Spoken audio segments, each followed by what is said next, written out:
€1 pood. Läks vaataks ka, mis seal siis. Mingi mõttetu ise tehtud märk, no. Hakkame jee siin peatama. Kurat, ma tunnen autole!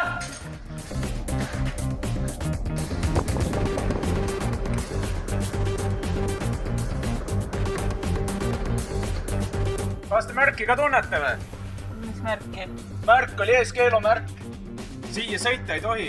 See on mingi normaalne märk ju, issand jumal. Mul jalad haiged, ma ainult korraks käin poes ära, no. Jalad haiged või mitte, aga märk tuleb ikka tunda, see on seadus ju. Jess, boss, no.